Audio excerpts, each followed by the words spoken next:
Thank you for watching this edition of Your City in 5. I'm Ricky Isaias. Get ready, El Paso. Another attraction is coming to the Sun City. The city's first spray park is set to open in a few days. I'm excited. I've been watching it progress, and I was so excited to hear from my rep, Robinson, that we were going to get a splash park in the Northeast. A grand opening will be held for the Sue Young Spray Park in Northeast El Paso. This isn't a splash pad, it's a splash park.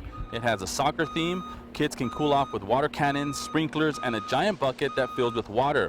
You don't have to know how to swim either. There's also grass around the park, as well as benches and some canopies for shade. El Paso City Manager Tommy Gonzalez first introduced the concept of spray parks to council last year. Council liked the idea and approved having spray parks throughout the city. We saw the need to provide other types of offerings in the water area, and as far as aquatics programs. And we felt like this was more interactive, and it was less expensive to maintain, and also more accessible to kids. We don't have enough swimming pools to go around the city. Those are very expensive, but this is a good substitute for having the kids come out and play in the water. It's fun in the sun. The Sue Young Spray Park cost about $1 million to build, and as I mentioned, every part of town will have a similar spray park. Come out and celebrate the grand opening of Sue Young Spray Park on Saturday, July 30th from 10 a.m. to 2 p.m. There will be free food, music, entertainment, and all kinds of free activities. The park is on Diana Drive in Northeast El Paso. Everyone, and I mean everyone, is invited for the grand opening of the city's first spray park. Elsewhere, a high-rise building that will tower more than 20 stories will soon be part of the landscape in West El Paso. City Council approved a zoning change that clears the way for the development of a multi-story project known as the Shadow Mountain Tower. The Myers Group will now move forward to build a hotel and apartment high-rise on the 4-acre lot on Shadow Mountain near Mesa. Council heard comments from residents and the developer during a special City Council meeting, ultimately approving the requested rezoning after examining the project's ability to grow the city's tax base and encourage private investment. The project will take about 2 years to complete. The city has renewed its partnership with U.S. Customs and Border Protection to reduce wait times at city-managed ports of entry. City Council approved the measure that allows the city to pay for additional CBP officer hours through toll fees. The goal is to reduce bridge wait times. The program first started in 2014.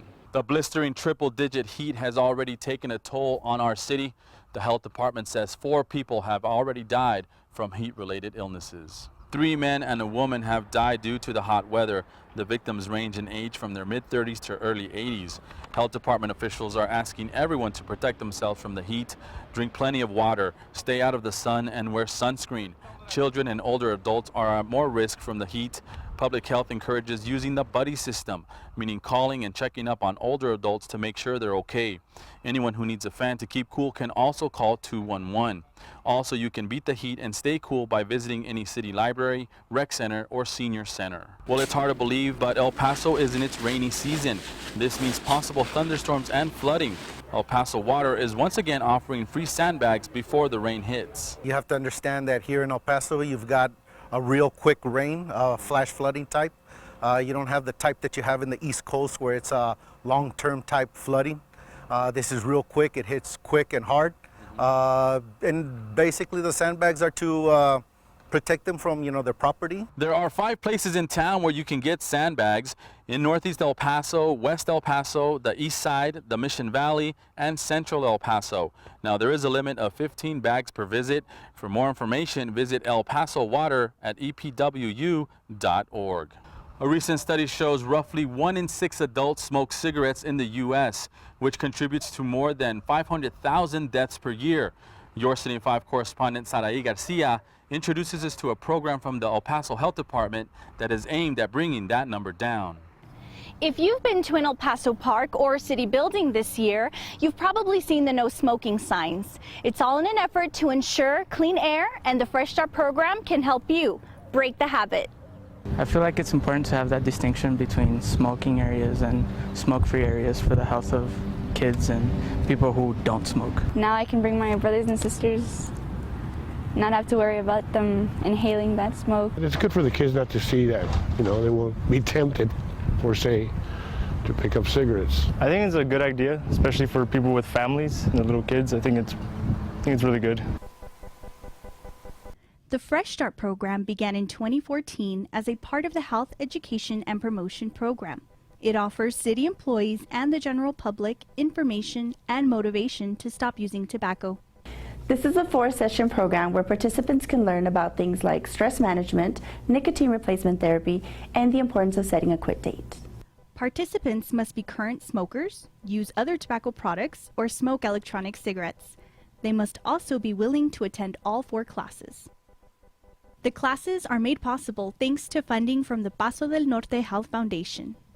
I'm Saray Garcia for your City in 5. Adults interested in learning more about this program can call 212-6643 or visit ephealth.com. More options for those seeking their GED. The El Paso Public Library is adding GED testing centers to 7 libraries across the city. The library received a $10,000 grant from the Texas State Library and Archives Commission that will be used to buy equipment, train staff, and provide spaces for GED testing.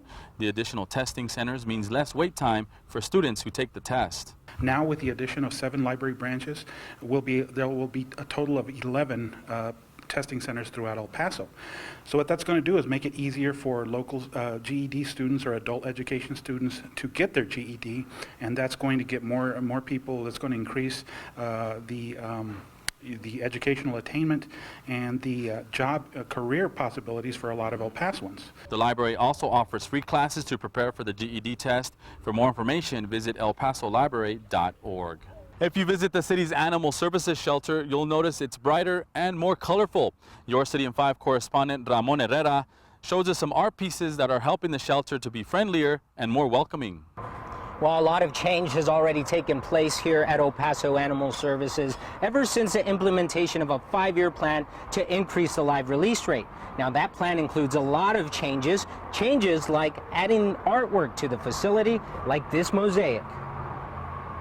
City and shelter leaders celebrated the official unveiling of several works of art at the Animal Services Shelter this week. Located outside near the kennels sits the new mosaic called New Day Dawning, from local artists Katie Galinas and Terry Wright.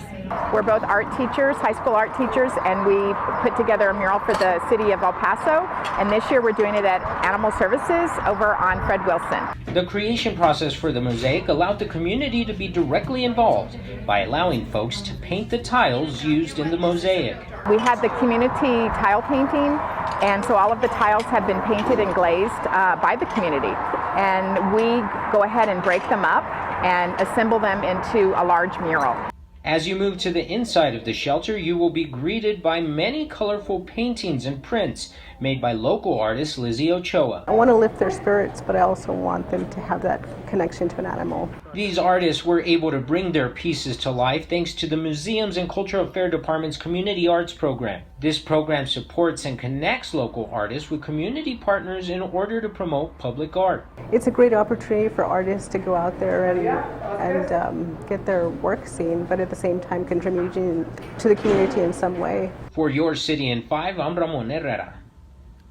And speaking of animal services, the shelter is offering free adoptions this Saturday in honor of the National Clear the Shelters campaign. The summer tends to be the busiest time of the year for the shelter, so Animal Services is encouraging everyone to come visit them this Saturday.